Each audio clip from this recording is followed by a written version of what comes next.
우리의 부족함을 아시는 하나님, 그럼에도 불구하고 우리를 다시 한번 일깨워 주시며 오는 한 주간 동안에는 더욱 하나님의 뜻을 받들어 살아가는 저희들 되도록 하나님 복 내려 주시옵소서.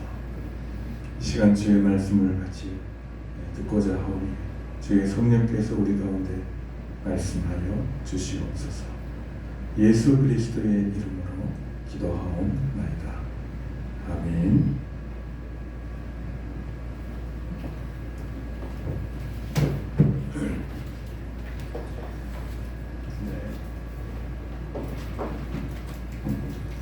네, 오늘 같이 나눌 말씀은 요한복음 1장 1절에서 13절 말씀입니다.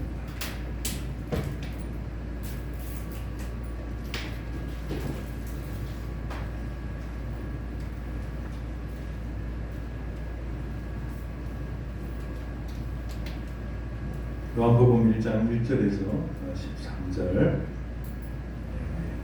한 절씩 교독하겠습니다. 1장 1절에서 13절 말씀입니다. 태초에 말씀이 계시니라. 이 말씀이 하나님과 함께 계셨으니 이 말씀은 곧 하나님이시니라.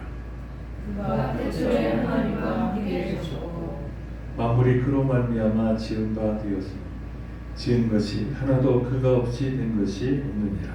그 안에 생명이 있었으니 이 생명은 사람들의 빛이라. 빛이 어둠에 비치되 어둠이 깨닫지 못하더라. 하나님께로부터 보내심을 받은 사람이 있으니 그의 이름은 요한이라. 그가 증언하러 왔으니 곧 빛에 대하여 증언하고 모든 사람이 자기로 말미암아 믿게 하려 하니라. 그는 이 빛이 아니요 이 빛에 대하여 증언하러 온 자.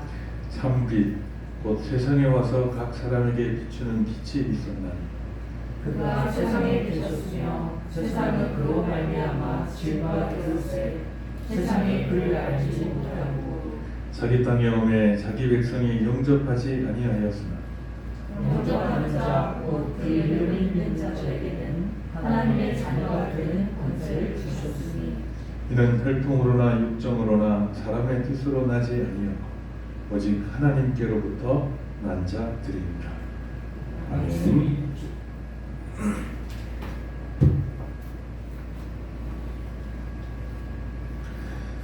요한복음 1장에 나오는 그 단어들은 굉장히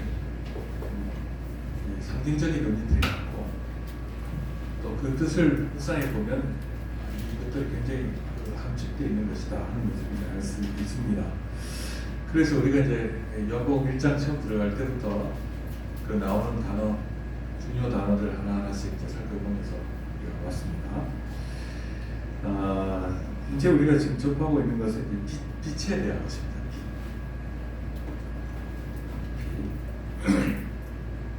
그래서 우리가 복습하자면 그 1장 5절에 빛이 어둠에 비치되 하는 말씀이 있는데 그러니까 하나님께서 빛을 어둠에 비추고 계셨다라고 하는 것입니다. 지금도 비추고 계시고 과거로부터 지금까지 하나님의 빛을 비추고 계셨다라고 하는 것이죠. 그래서 하나님께서는 세상을 향한 사랑을 처음부터 지금까지 한 번도 거두지 않으셨습니다. 그 왜 그러냐면 창조주이신 하나님께서는 자신을 떠나서는 아무것도 할 수 없는 피조물인 인간을 향한 자신의 사랑이 있으셨기 때문에 그렇습니다.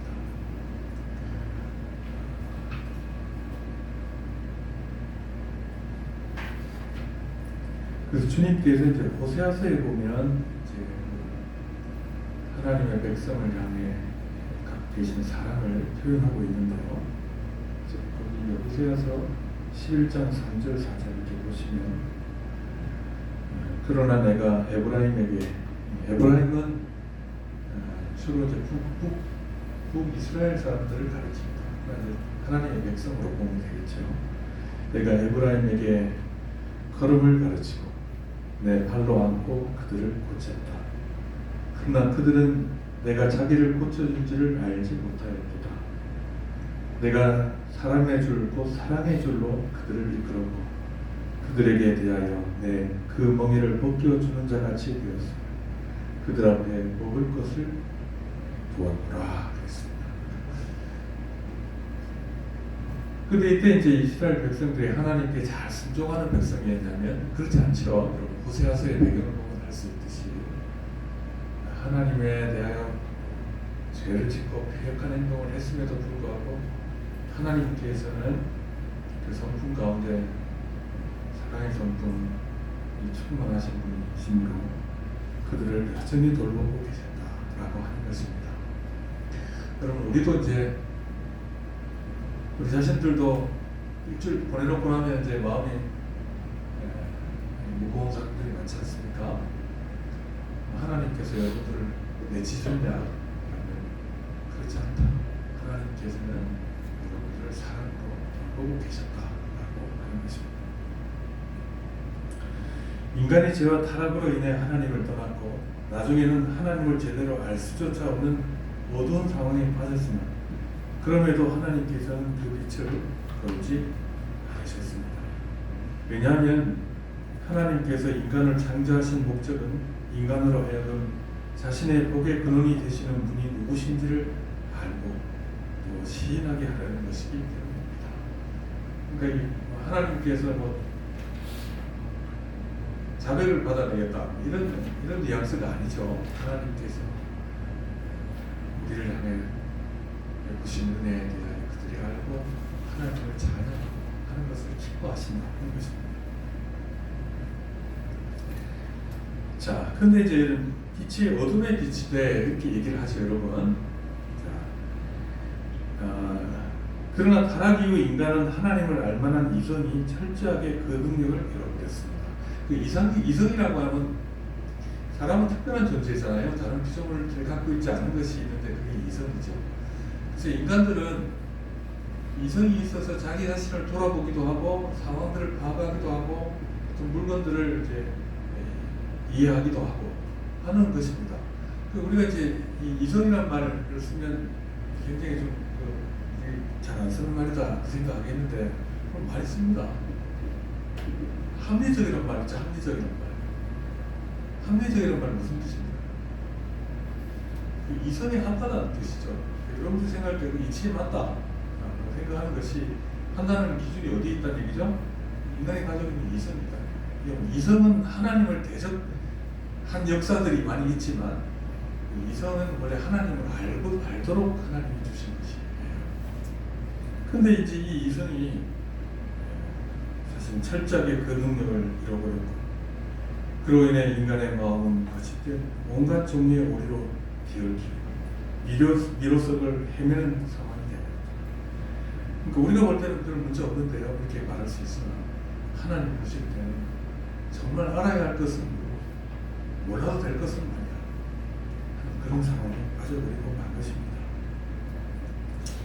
그로 말미암아 원래 인간에게 주셨던 빛은 부패와 타락으로 인해 어둠으로 변해버린 것입니다. 빛이 어둠이 됐다 이렇게 이 말은 이런 것이에요. 여러분 빛은 주로 이제 우리가 가장 그 일반적으로 쓰는 그 의미는 하나님의 계시를 가리킬 때 그렇죠. 성경에서 말할 때 계시죠. 그렇다고 하면 이 빛은 어디서 나오고 있습니까? 최초로 근본적으로 하나님으로부터 나오죠. 하나님의 자기 계시를 통해서 우리가 하나님을 알게 되는 것이니까요. 그것이 자연물 속에 하나님의 그 계시가 있죠. 그걸 자연 계시라고 하죠. 자연을 보면 하나님을 알 수 있습니까? 예, 사람을 보면 알 수 있죠. 왜요? 사람을 보고 하나님 창조물입니다. 그런 의미에서 사람들은 믿지 않는 사람조차 또 믿는 사람도 마찬가지로 하나님의 그 빛을 바라고 있는 것입니다. 하나님이 이런 분이시구나 하는 것을 그들의 모습을 통해 삶을 통해 그들의 이제 만들어 놓은 것들을 통해 하나님이 계시구나 그러니까 갑자기 이렇게 빛이 있느냐 없느냐 하면 빛이 있어요. 우리 자연 하나님 피조물로서의 하나님의 영광을 드러내고 있는 것이에요. 그게 우리 하나님을 잘 믿는다는 뜻이 아니라 이건 피조물로서. 그런데 하나님께서는 거기다가 인간에게 하나님을 알 수 있는 그 빛을 원래 인간들에게 주신 거예요. 그래서 하나님을 알고 하나님이 기뻐하시는 일을 드러내므로 인간은 더 큰 빛을 세상 가운데 드러낼 수 있게 될 것입니다. 그런데 하나님 이후에 그 빛이 점점 어두워지고 죄악은 환영해지고 이렇게 하면서 이 빛이 뭐가 됐다는 얘기죠? 점점 어두워져서 거의 어둠과 같이 됐다라고 하는 것입니다. 그러나 하나님의 빛은 우리에게 이제 항상 비치고 있는데 우리가 그것을 반사해내지 못하니까, 그러니까 피조물들은 하나님의 그 빛을 반사해낸다. 그러므로 하나님이 계심을 드러내죠. 그게 자연 계시잖아요. 드러내는데 사람이 이제 죄를 범하고 사악해져 감으로 인해서 그 빛은 거의 손을 떼다시피 해서 어둠이 되어버렸다. 그렇게 얘기하는 것입니다. 그래서 아까 이 빛이 어둠의 빛이 되라고 할 때 이 어둠은 인간의 지금 상태를 말하는 것이에요. 인간의 상태. 빛이 어둠의 빛이 되라는 말 속에는 인간의 마음을 덮고 있는 이 짙은 어둠 속에서도 이 빛은 완전히 사라지지 않고 여전히 남아있다는 것을 역설적으로 말하고 있는 것입니다. 하지만 여기서 말할 때 하나님께서 너희가 어두운 가운데서 빛이 비치고 있었으니까 너희가 이 빛을 잘 드러내고 하나님을 잘 알 수 있느냐라고 있다라고 희망적인 말을 하신 것이 아니라 이 말의 뉘앙스는 이런 겁니다. 하지만 이것은 희망적인 표현이 아니고 인간이 가지고 있던 빛을 거의 다 잃어버렸다는 것입니다. 그게 어둠이라는 것입니다. 하지만 그리고 인간이 죄로 인해 스스로 빠져들어간 이 절망적인 어둠에 대해 너희는 변명할 수 없다. 왜냐하면 빛은 계속 비치고 있었습니다. 너희는 이제 어둠과 같이 됐다. 어둠이다.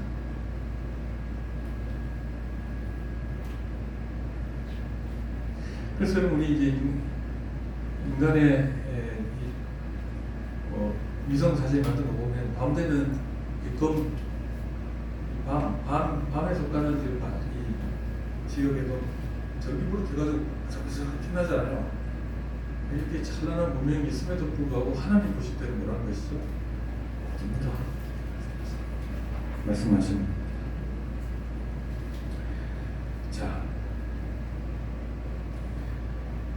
자, 근데 그 다음 구절 보면 어둠이 깨닫지 못하더라 이렇게 말씀하십니다. 인간의 어두워진 마음에 잔존하는 빛에 의지해서는, 빛이 남아있다는 얘기죠. 잔존하는 빛에 의지해서는 하나님의 초대에도 아무런 긍정적인 반응을 보일 수 없다는 것을 깨닫지 못하더라 이렇게 말씀하십니다. 그들이 보아도 보지 못하며 들어도 듣지 못하며 깨닫지 못하니라 라고 이제 주님께서 말씀하셨습니다. 따라서 성령으로 거듭나지 않은 자들도 어느 정도의 이성을 가지고 있고 다른 동물과는 구별되는 지성을 가지고 살아가는 것은 사실이지만 그러한 이성의 인도를 받아서 하나님을 아는 데 이르기까지는 이르지 못하는 것은 물론이고 그 근처에도 못 간다 하는 것이죠. 그러므로 현재 인간이 가지고 있는 지성이라고 하는 것은 하나님 것이 하나 앞에서는 헛된 것일 뿐이다 라고 하는 것입니다. 그러니까 인간이 아무리 똑똑한 사람도 하나님을 알지 못해요. 그럼 저나 여러분도 마찬가지였어요. 우리가 추론하고 알므로 신의 존재까지는 이성적으로 알 수 있겠다. 있죠. 이 신이 있을 것이다 하는 걸 추론할 수 있으나 하나님, 우리를 구원하신 하나님, 창조이신 하나님을 믿음으로 받아들이는 그 지식에는 나는 도저히 도달하지 못한다. 어둠이다. 짙은 어둠이다. 하는 것입니다. 자, 그래서 이제 이 어둠에 대해서 조금 더 살펴보면 이렇듯 인간의 부패한 속성에 희미하게 잔존하는 빛을 두 부분이 있어요. 그러니까 아직도 빛이 조금 남아있죠. 근데 그 흔적들이 사람들에게 아직도 있다는 거예요. 이게 뭐냐면 첫째는 하나는 종교의 씨앗이라는 겁니다. 종교의 씨앗. 종교성이 있죠. 사람들이 종교성이 있어요. 안 믿는 사람들도 종교성이 있어요. 다른 하나는 뭐냐면 선과 악을 분별하는 능력이 인간의 양심에 새겨져 있습니다. 사람은 죄를 지면 불안해하고 두려워해요. 그게 인간의 잔존하는 빛의 흔적이에요. 이것이 제대로 활성화가 되어 있으면 종교의 씨앗을 통해 하나님을 알게 되죠. 그 다음에 이 양심을 통해서 어떻게 되죠? 거룩한 모습으로 살게 되는 것이죠. 그러나 인간의 종교심은 희귀한 미신들을 양산하는 방향으로 변질돼요. 인간의 양심은 모든 판단을 왜곡시켜서 악독과 믿음을 혼동하는 결과를 낳게 된 것입니다.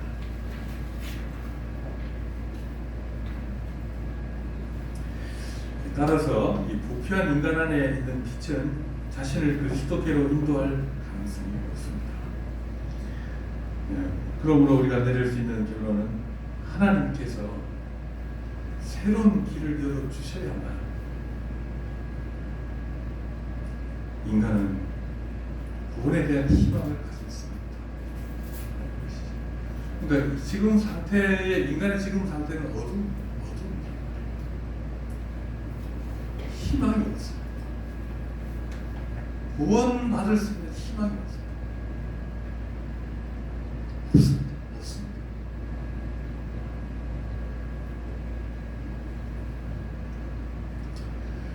자, 이제 여기까지가 5절까지 살펴본 내용인데 여기까지 말하는 본문이 말하고 있는 것은 이제 어둡다, 희망이 없다라고 하는 것인데, 그러면 다시금 희망으로 나갈 수 있는 이유는 아직 이제 1장 5절까지는 거듭남의 은혜에 대해서는 하나도 언급하지 않았기 때문입니다. 지금까지 그리스도의 창조와 그로 인해 인간에게 주어진 하나님의 은총이 죄로 인해 무참히 무너졌음을 말했다고 합니다. 은혜라고 은총이라고 하죠. 이게 이제 공식적인 의미는 아닌데, 여러분 아담에게 주어진 것은 은혜입니까? 은총입니까? 그러니까 그 은총이죠. 그 은혜는 자기가 없는 자에게 주신 하나님의 선이죠. 그러니까 이제 그런 의미에서 하나님께서 처음 인간에게 주신 모든 은총들이 다 무참하게 짓밟혀버린 것입니다. 자, 그것을 말했다 그러면 이제부터는 하나님의 아들이신 그리스도께서 구원의 중보자라는 새로운 직임, 즉 중생의 성령을 통해서 인간을 새롭게 하시는 직임을 수행하기 위해 이 세상에 오신 일에 대해서 얘기를 시작하는 것입니다. 지금부터. 자, 그러면 예수님께서 지금까지 우리가 살펴봤던 것은 시기적으로 말하면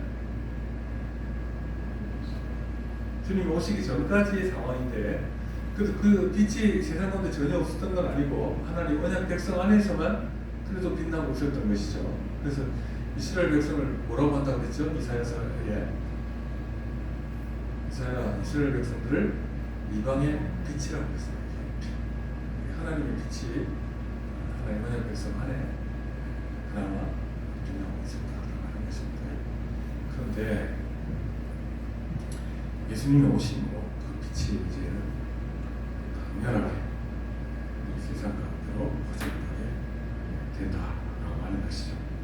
자, 그래서 이 일을 위해서 그리스도께서 참 빛이신 그리스도께서 오셨다 하는 이 얘기가 어디서부터 시작되냐라고 할 때는 세례요한부터 시작됩니다. 자, 여러분 6절 7절 말씀까지 읽어보겠습니다. 시작. 하나님께로부터 보내심을 받은 사람이 있으니 그의 이름은 요한이라. 그가 증거하러 왔으니 곧 빛에 대하여 증언하고 모든 사람이 자기로 말미암아 믿게 하려 함이라. 그랬습니다. 이제부터 하나님의 아들께서 어떤 방식으로 육신으로 이 세상에 나타나시게 되었는지를 설명합니다. 그러니까 우리가 이제 누차 강조했듯이 하나님의 아들은 육신을 입고 오심으로 처음 존재하게 되신 분이 아니다 그랬죠. 그러니까 이제 그래서 요한복음 1장에 항상 얘기하는 것이 하나님 그리스도의 선재하심에 대해서 얘기했었죠. 태초에 말씀이 계십니다. 세상이 만들어지기 이전부터 그분은 계셨다. 그분은 하나님이시다. 근데 이분이 어떻게 됐다고요? 나중에 우리를 위해서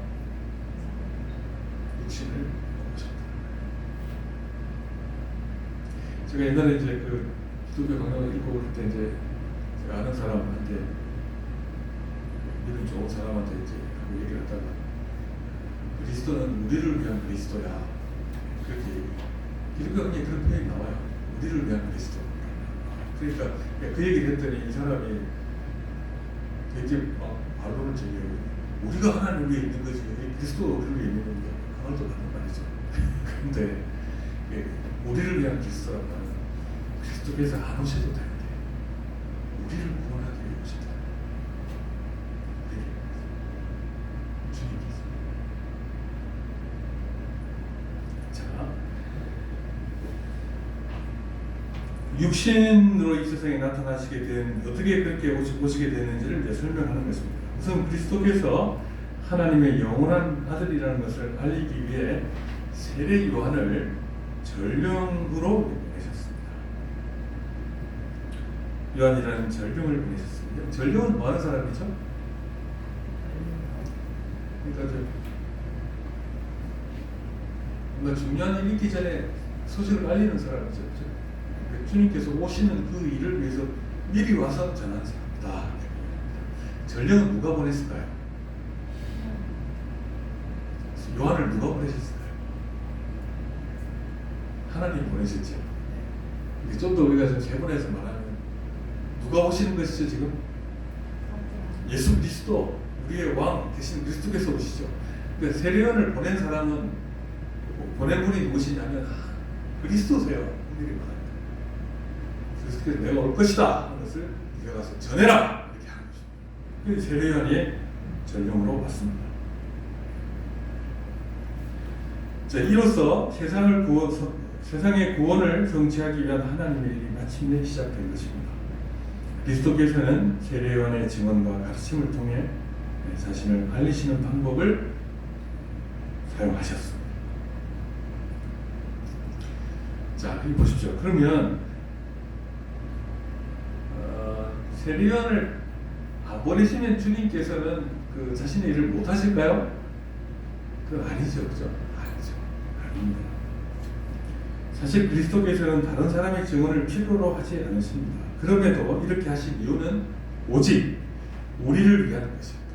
우리가 그리스도를 맞아들일 준비를 할 수 있도록 보내신 것이다.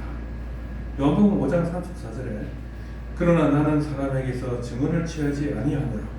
다만 이 말을 하는 것은 너희로 구원을 받게 하려 합니다. 이렇게 말씀하셨죠. 세례요한을 보내신 것도 사실 우리를 위한 것이에요.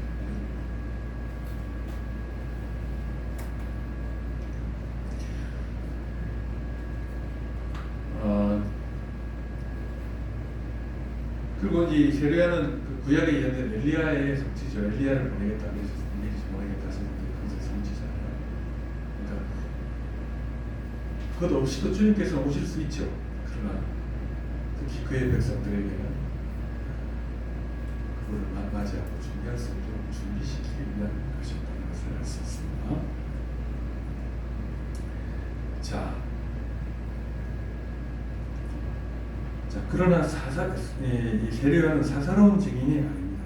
그러니까 자기가 그냥 온 사람이 아니란 말이에요.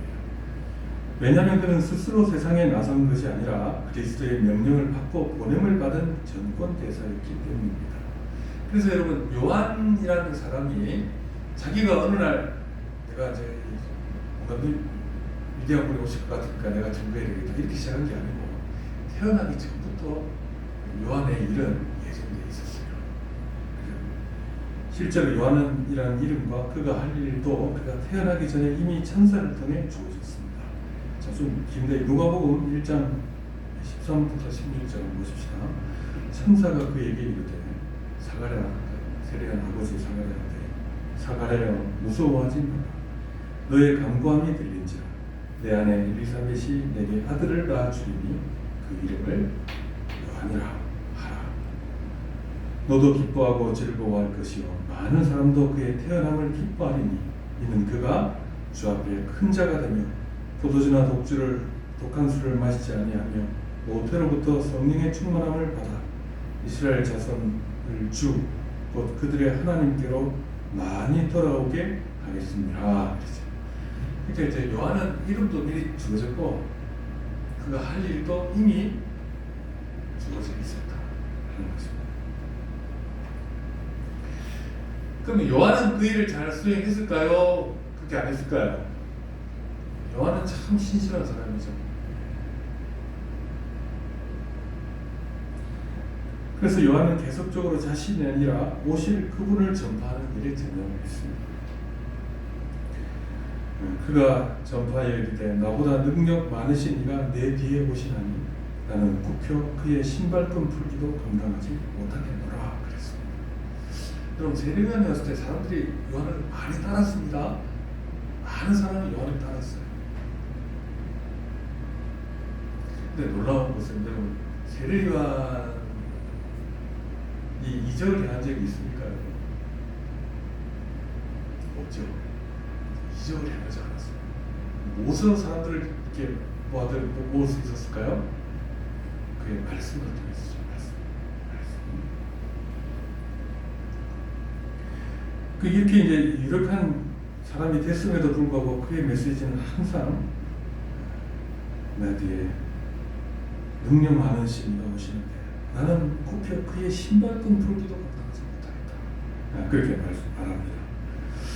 이 본문에서도 우리 요한복음 본문 7절에서도 빛에 대하여 증언하고 요한이 모든 사람이 자기로 말미암아 믿게 하려 합니다. 이게 이제 요한의 목적이다 그 말이에요. 그렇게 밝히고 있습니다. 자신의 임무를 마친 후 이 세례요한 그에 대해서 세례요한은 뭐라고 하냐면 나는 세해야 된다라고 분명히 밝힙니다. 그래서 그는 흥해야겠고 나는 세하여야 하리라 그렇게 말했다 그 말이에요. 그러니까 충성스러운 전령입니다. 누구를 위한 전령? 우리를 위한 전령이고 누구를 전하는 전령? 예수 그리스도께서 오실 것을 그러니까 여러분 사람들은 마음과 이런 것만 자꾸 생각을 하는데 예수님은 대단한 분이에요. 그러니까 왕에 준하는 분이에요. 자신이 오실 것을 미리 전령을 통해서 알리시는 분이에요. 자, 그러니까 이제 요한은 자기의 영광을 구하지 아니하고 그 뒤에 오실 분 예수 그리스도의 영광을 드러내기 위해서 최선을 다했습니다.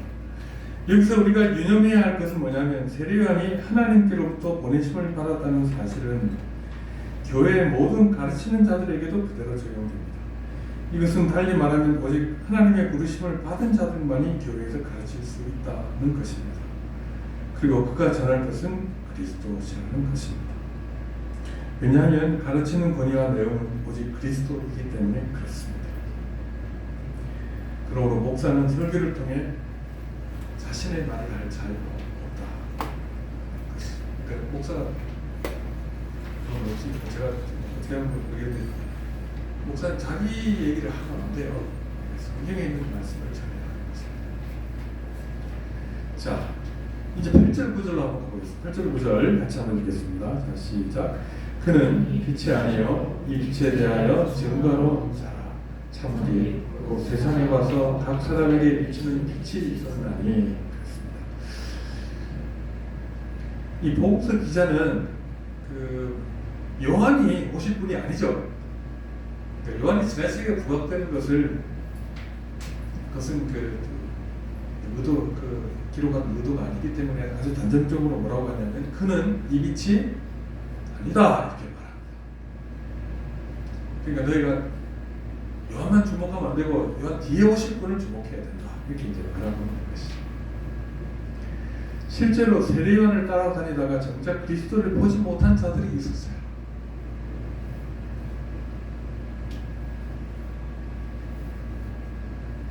여러분 저 보고 사례는 제가 못하겠습니다만 우리가 여러 가지 알 수 있는 어떤 교회 가면 목사님 뭘 예수님보다 더 중요하게 생각하는 사람이 있어요. 큰일 날 일입니다. 큰일 날 일. 그런데 세례 요한을 따라다니다가 예수님을 못 본 사람들이 있었단 말이에요. 성경에 있었단 말이에요. 자, 거기 이제 사도행전에 나옵니다. 읽어보십시다. 같이 한 목소리로 시작. 이르되 너희가 믿을 때 성령을 받았느냐? 이르되 아니라 우리는 성령이 계심도 듣지 못하였노라. 바울이 이르되 그러면 너희가 무슨 세례를 받았느냐? 대답하되 요한의 세례라. 바울이 이르되 요한이 내게 세례를 베풀며 백성에게 말하되 내 뒤에 오시는 이를 믿으라 하였으니 이는 곧 예수라 하거늘 그들이 듣고 주 예수의 이름으로 세례를 받으니. 그렇죠. 성령을 받았느냐 이 말이 나오는 것까지 우리 은사주의자들은 성령을 받아야 제대로 믿는 거다 이렇게 얘기하지만 왜 그럼 지금 성령을 받은 얘기를 물어볼까요? 뒤에 또 뭘 물어보죠? 무슨 세례를 받느냐? 그 물어보죠. 요한은 이 세례 요한이 뭐라고 증거했습니까? 나는 물로 세례를 베풀지만 뒤에 오시는 이는 불과 성령으로 세례를 베풀겠다. 그렇죠? 내가 이제 예수님의 주시는 세례를 얼마나 받았느냐 그걸 물어보는 거예요. 근데 이 사람들이 아니 성령이 뭔지도 모릅니다 이렇게 대답하잖아요. 그러니까 뭐라고 얘기하죠?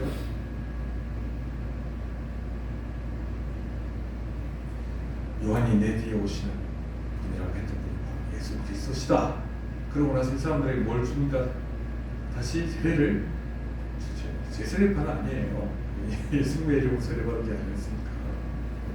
자,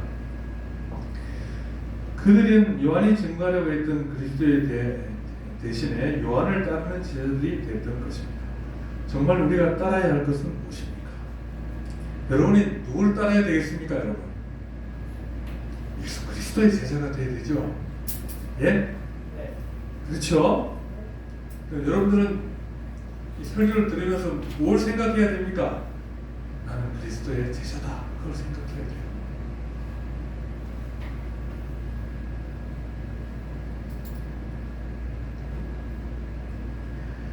그것은 오직 그리스도와 그 안에 있는 모든 가르침입니다. 그리스도에 대한 사랑과 그의 은혜의 빛 안에 즐거워하는 것 대신에 자신의 공로와 의, 목적을 잃은 교리 논쟁, 또 맹목적인 헌신 같은 것들은 마치 세례요한의 제자들이 그리스도의 제자가 되지 못한 것과 같은 어리석은 행동입니다. 우리는 그리스도를 사랑하고 따르는 그리스도의 제자가 되어야 됩니다. 자, 여러분 예수님 사랑하시죠? 예, 사랑하시죠? 왜 사랑하십니까? 한마디로 말할 수 없다는 얘기죠, 여러분. 그렇죠? 우리는 주님의 제자예요. 주님을 흠모하는 자들이에요. 그러니까 여러분, 예수님을 통해 구원받았으니까 됐다. 내 구원은 그리스도로부터 온다. 예수님 나를 위해 십자가에서 죽으셨다. 그거 중요하죠, 그죠? 근데 그 이후에는 어떻게 해야 되죠? 이제 그리스도를 닮아가는 삶을 살아야죠. 성경 복음서를 통해서 구원의 방법만 알면 되는 게 아니고 예수님께서 우리를 행하신 모든 일들 속에서 그분의 사랑을 알고 우리도 그분을 살아가는 사람이 되는 것입니다.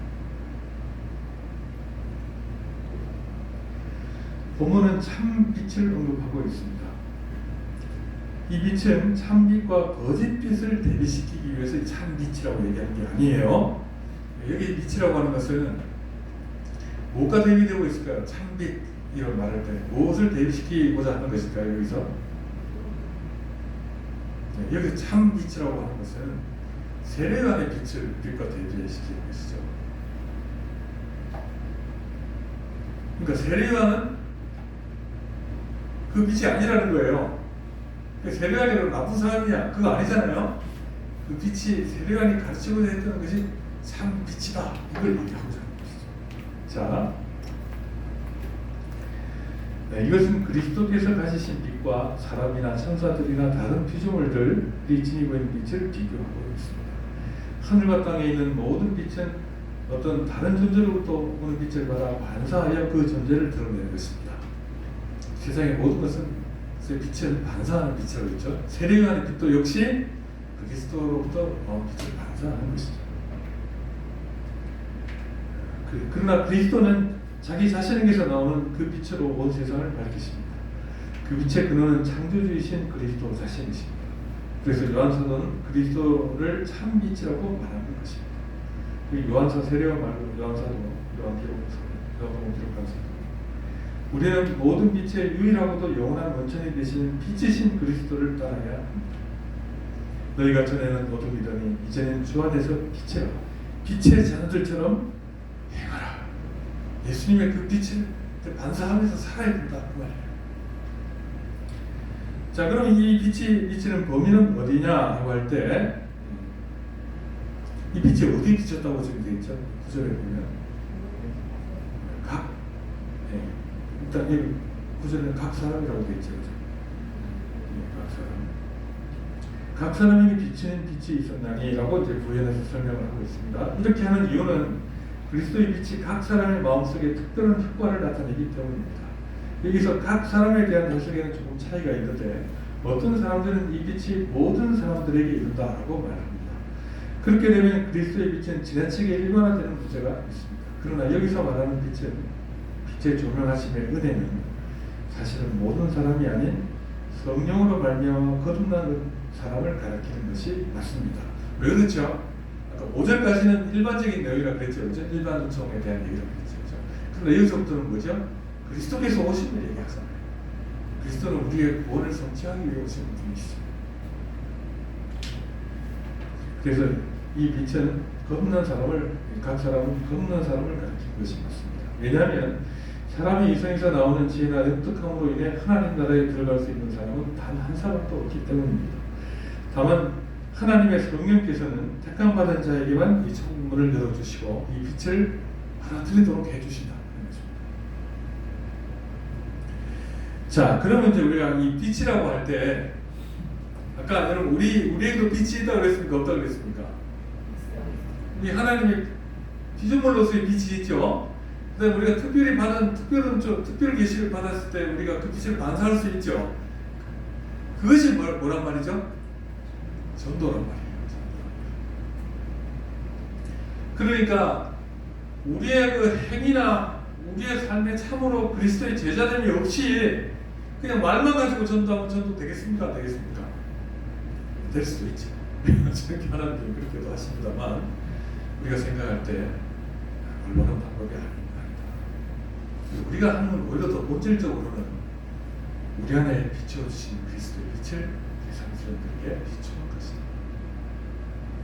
그 빛은 원래 내 빛이 아니다. 하나님으로부터 온 빛이다.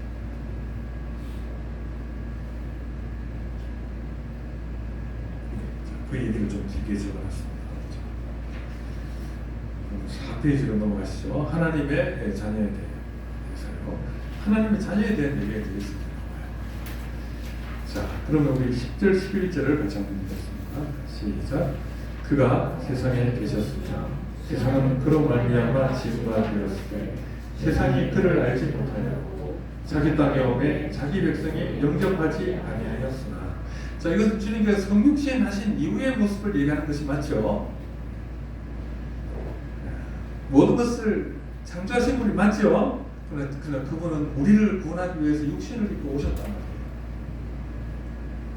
그가 세상에 계셨으며 사실 그리스도께서 육체로 나타나시기 전에도 그의 능력은 이 세상 가운데 나타났었습니다.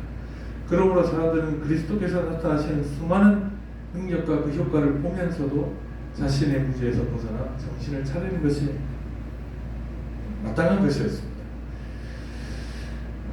그러니까 주님께서 오시기 전에도 세상 가운데 있는 빛을 보면서 주님을 믿는 것이 마땅한 것이었다. 그러나 그들은 그렇게 하지 않았습니다. 그러니까 하나님으로부터 오는 것을 모든 것을 받고 있으면서도 그들은 하나님에 대해서 몰랐어요. 그죠? 무지 때문에. 뭐에 비유하냐 그러면 그럼 저기 이제 산에서 시냇물이 흘러내리잖아요. 그럼 그 밑에 있는 사람들이 그 시냇물을 사용합니까? 안 합니까? 하죠. 마시기도 하고 키로다가 몸을 씻기도 하고 밥을 짓기도 하고 그렇게 하죠. 많은 은혜를 입고 있죠. 그런데도 이 물이 어디서부터 왔느냐 하는 것에 대해서 관심이 없는 거예요. 그러니까 하나님께서 우리에게 많은 혜택들을 주셨음에도 불구하고 이것이 어디로부터 왔지 하는 걸 모른다는 거예요. 무지한 것이죠. 근데 종교에 있어서 가장 근본적인 질문은 나는 누구지? 하는 거예요. 나는 누구지? 하나님은 누구시지? 이 이전에 나는 누구지? 이거부터 시작돼요. 나는 누구지? 나는 어디서부터 왔지? 이런 생각들을 하는 거예요. 자, 그런데 이제 주님 복음서 기자는 그가 자기 땅에 오매라고 합니다. 오셨다는 말의 의미를 생각해 봐야 하는데, 이 말은 하나님의 아들이 이전의 임재 방식과는 달리 새롭고 특별한 모습으로 오셨다는 것을 말합니다. 육신을 가지고 오신 것입니다. 이제 하나님의 아들을 더 가까이 볼 수 있게 된 것입니다.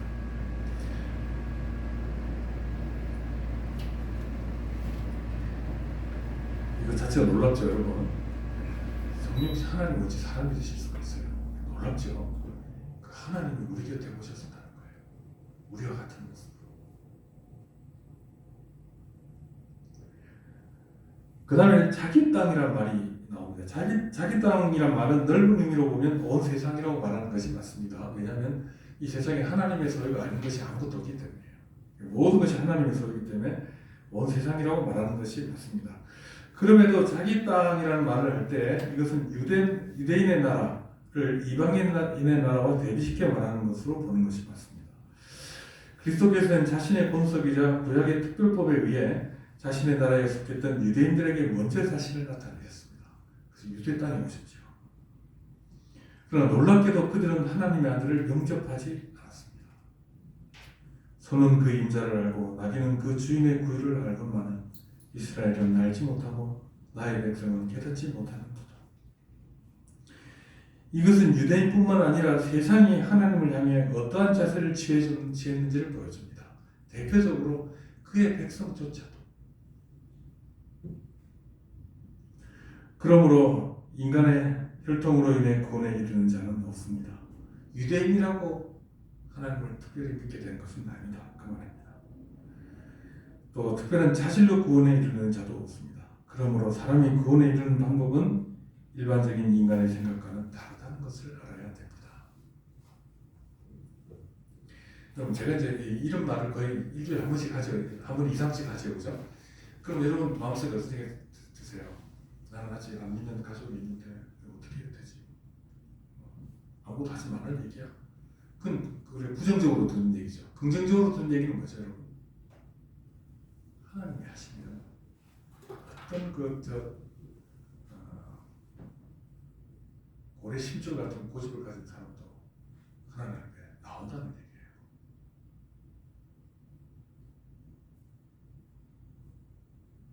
그렇죠, 여러분? 나온다는 얘기예요. 자, 그런데 신앙생활을 오래 했기 때문에 당연히 구원을 받았다는 생각은 옳지 않습니다. 유대인들이 그리스도를 영접하지 않잖아요. 중요한 것은 그의 내면의 변화입니다. 성령에 의해 변화된 영혼이 아니면 외면적인 조건은 결정적인 것이 못 됩니다. 칼뱅의 교회는 교회 안의 불신자들에 대해 말합니다. 물론 그들을 가시적인 교회에서 구별해내는 것은 가능하지도 바람직하지도 않습니다. 그러나 신자들이 해야 할 일이 뭘까요? 교회가 하나님의 말씀을 말 가운데 굳게 세워지도록 하는 일을 우리가 힘써야 됩니다. 우리 이제 가시적인 교회는 불신자들도 있죠, 그죠? 그럼 교회의 문제들은 누가 일으키는 것 같아요? 그럼 사람마다 좀 다르게 생각하겠습니다만, 교회가 세속화되는 것은 교회 안에 불신자들이 일으키는 일로 보는 것이 타당합니다. 교회에 들어와가지고 교회를 세속화시키는 것이죠, 그렇죠? 그런데 그럼 골라내가지고 너는 신자가 아니니까 나가, 이런 말은 적어도 가시적 교회 안에서는 해서는 안 되는 일이에요. 우리가 알 수도 없고. 그럼 우리가 뭘 해야 되냐면, 교회를 어떻게 세워야 되냐면, 참된 신자라고 하면 교회 안에 말씀이 굳게 서도록 애써야 된다는 것입니다. 아시겠죠? 오해 도망가지 마세요. 그러니까 아시겠죠? 말씀을 더 배워야죠. 그렇지 않아요? 그럼 어떻게 해야 될까요? 말씀이 여러분 가운데 실천으로 나타나도록 계속해서 묵상해야죠.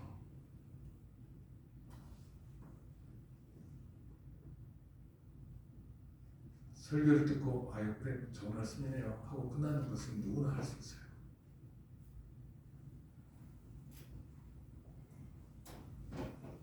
그럼 그 말씀대로 사는 것은 다른 문제예요.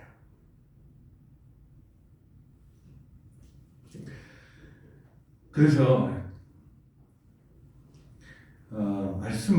말씀으로 굳게 세워지도록 우리가 애써야 됩니다. 왜냐하면 말씀을 들어야 되니까 신자들은 교회를 위해서는. 그 다음에 또 뭘 해야 될까요?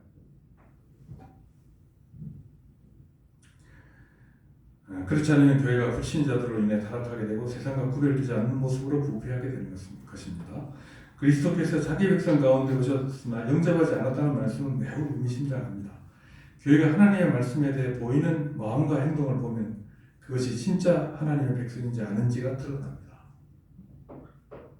무서운 말이죠.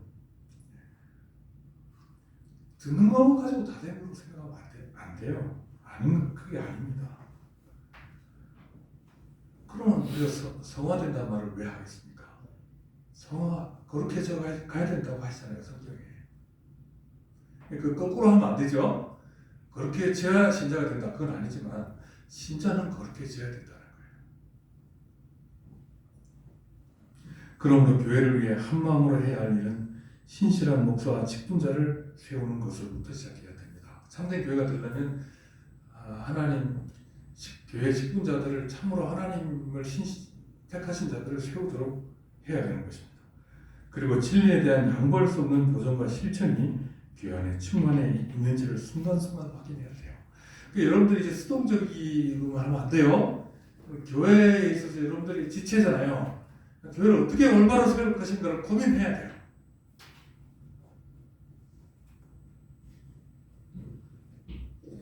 자, 12절, 13절 이제 다 끝나갑니다. 여러분 읽어보십시다. 다 같이 시작.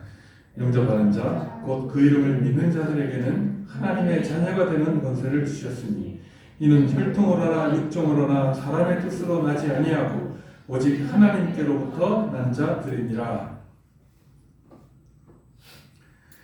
자, 그럼 어떤 자들이 하나님 백성으로 그 나라에 들어가 하나님 자녀로 인정을 받습니까? 그들은 여기 본문에 무리하면 뭐죠? 영접하는 자, 그죠? 곧 그 이름을 믿는 자들이라고 말하고 있습니다. 이건 유대인이라고 말하고 있지 않죠? 이방인이 그렇다고 이방인이라고 말하지도 않죠. 이방인이나 유대인이나 어떤 자? 영접하는 자, 그게 하나님의 백성이다.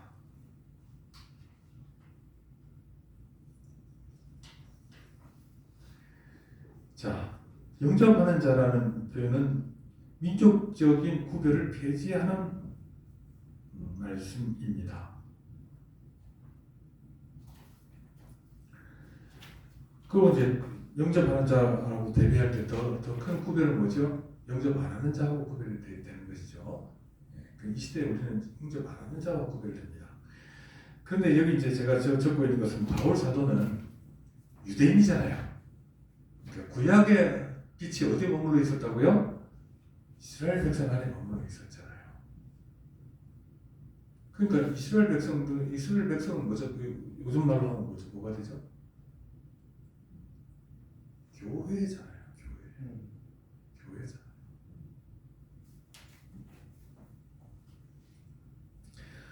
자, 그런데 이제 그리스도께서 오심으로 어떤 변화가 일어났냐 하면 이제 하나님의 빛이 주로 유대인 안에 머물러 있었는데 이것이 이제는 그리스도가 오심으로 그렇게 안 됐다는 얘기죠. 그래서 어디로 퍼져나갔다고요? 영접하는 자들에게, 온 세상이. 그래서 바울 사도는 이제 그렇게 얘기합니다. 자, 여기 로마서 11장에 보세요. 그러므로 내가 말하노니 그들이 넘어지기까지 실족하였느냐? 유대인들을 말하는 겁니다. 그들이 넘어지기까지 실족하였느냐? 그럴 수 없느니라.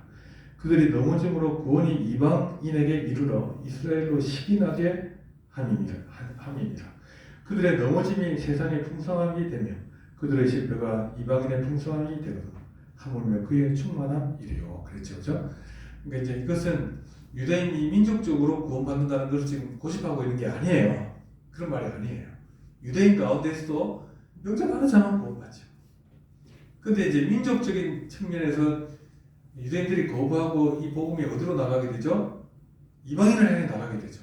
사도행전 잘 보시면 유대인들이 사도들이 전도할 때 누구한테 먼저 전도하냐면 유대인들에게 먼저 전도해요. 거부하면 그 다음에 어디로 가요? 이방인에게 가요. 그러니까 이제 이 하나님의 그 경륜의 순서를 지키려고 하는 거예요. 근데 지금은 이제 의미가 없죠. 더 이상은. 자, 그 다음에 여기 보면 로마서 2장 2절 8절 28절에서 29절 무릇 표면적 유대인이 유대인이 아니요 표면적 육신의 할례가 할례가 아니니 오직 이면적 유대인이 유대인이며 할례는 마음에 할지니 영에 있고 율법 조문에 있지 아니한 것이라. 그 칭찬이 사람에게가 아니요 다만 하나님에게서니라 그랬습니다. 그러니까 바울 사도는 분명하게 얘기해요. 유대인이 뭐냐? 하나의 언약 백성이라는 얘기죠. 언약 백성은 육신의 유대인이라고 그의 언약 백성이 아니다. 그 마음으로 하나님을 믿는 자들의 하나님의 언약 백성이다 하는 것을 얘기합니다. 자, 그럼 이제 한 가지만 더 한번 보십시다. 자, 영접하는 자고 그 이름을 믿는 자들에게는 하나님의 자녀가 되는 것을 주셨으니 그렇죠. 그래서 이 하나님의 자녀가 되는 권세 있죠. 권세. 이 권세가 뭐죠, 여러분? 이 본문을 통해 보면 빛. 그 우리는 이제 바로 해석을 하는 거예요. 근데 로마 가톨릭교회는 어떻게 해석하냐면 이 권세가 뭐냐면 영접하는 권세라는 거예요. 쉽게 말하면 영접하고 안 하고 하는 권세를 우리에게 줬다는 거예요. 하나님께서. 그럼 이 권세를 줬는데 이 권세를 가지고 영접하면 어떻게 돼요? 구원 받죠. 영접 안 하면 못 받죠. 그럼 이건 구원받고 못 받고 이게 누구에게 달려 있는 것이죠? 근데 이 권세조차도 모두에게 준 것이 아니라는 거예요. 이 로마 가톨릭이 얘기하는 게 누구한테 줬다고요? 가톨릭 신자들한테 줬다는 거예요. 뭔지 아시겠죠? 그러니까 이게 이제 구원론에 대한 굉장히 곤란인데, 그래서 사람한테 결정권을 맡겼다라고 하는 것입니다. 그런데 은혜가 있어요, 없어요? 결정할 수 있는 권세를 준 것이 은혜죠. 로마 가톨릭에서 하는 말. 그러나 실제로 인간은 여러분, 너가 하나님 예수 그리스도를 믿고 구원을 얻을래? 예수 그리스도를 안 믿고 지옥 갈래? 이걸 갖다가 일반적인 사람한테 이렇게 물어봐요. 근데 이제 그 결정한다고 하는 것은 우리가 알다시피 영접한다고 하는 것은 그냥 말로만 하는 걸 얘기하는 게 아니죠, 그죠? 정말 나는 이 세상이 아니라 하나님께서 주시는 걸 바라고 살겠습니다. 이런 말을 하고 믿음을 가지고 살고 이런 걸 말하는 것이죠. 근데 일반 사람들한테 그렇게 살래 그러면 아유 당황해서 못 살겠어요. 그런단 말이에요. 그래서 사실은 실제로 인간은 스스로에게는 불가능한 가능성을 넘겨받은 것이다. 그 인간의 마음은 죄를 짓는 것을 좋아하지 죄 안 짓고 거룩하게 사는 거 안 좋아해요, 사람들. 그 제가 만들어낸 말인데 불가능한 가능성이에요. 인간은 그 하나님을 믿으려고 안 해요. 왜냐하면 인간은 결코 하나님의 선의를 선택할 수 있는 부정한 본성 속에서 불가능한 선택을 요구받은 것이다. 그 말입니다. 게돌리는 거기다 행위까지 요구를 하니까요.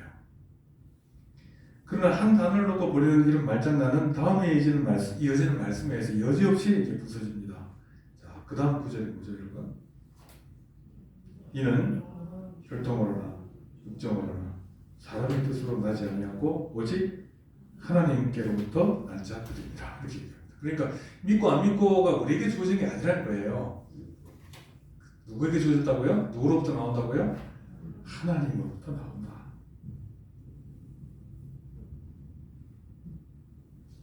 그리고 하나님의 자녀가 되는 권세는 지금부터 선택하라는 권세가 아니고 어떤 권세죠?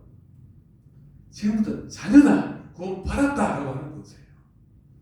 이해되십니까? 지금부터 이거 결정해. 열심히 살아봐. 이렇게 되는 게 아니고 너는 하나님의 자녀가 되는 거야. 됐어. 이걸 말하는 거예요. 영접하는 자예요. 그래서 이 권세라는 자는 온전하고 완결된 결과를 받았음으로 누리는 것입니다. 그러므로 부정하고 할례받지 않은 자들에게도 도저히 불가능한 것처럼 보였던 것을 하나님께서 은혜로 주셨다는 것입니다. 따라서 그것은 오롯이 하나님의 능력에서 나왔습니다. 마태복음 3장 9절 같이 한번 읽어보십시다. 자, 시작. 속으로 아브라함이 우리 조상이라고 생각하지 말라. 내가 너에게 이르노니 하나님이 능히 이 돌들로도 아브라함 자손이 되게 하시리라. 하나님께서는 돌들로도 아브라함 백성이 되게 하신다는 거예요. 내가 유대인이라고 자랑할 건 아무것도 없다. 그 다음에 하나님께서 우리가 이제 구원받기에 합당한 하나님의 자녀가 이미 됐다는 것, 합당한 자가 됐다는 것을 이제 말씀하고 계십니다. 고로새서 1장 12절 같이 한번 읽어보십시다. 시작. 우리로 하여금 빛 가운데서 성도의 기업의 부분을 얻기에 합당하게 하신 아버지께 감사하게 하시기를 원하노라. 어떻게 했다고? 합당하게 하셨다. 그래서 바울 사도의 말씀을 통해서 이제 이 부분, 그러니까 이제 구원이 우리에게서 나오는 것이 아니고 하나님께로부터 나오고 우리가 결정할 수 있는 것이 아니라는 것이, 그래서 바울 사도가 잘 정리한 것이면 우리가 잘 아는 말씀입니다. 자, 여러분 에베소 2장 8절 같이 한번 읽어봅시다. 자, 시작.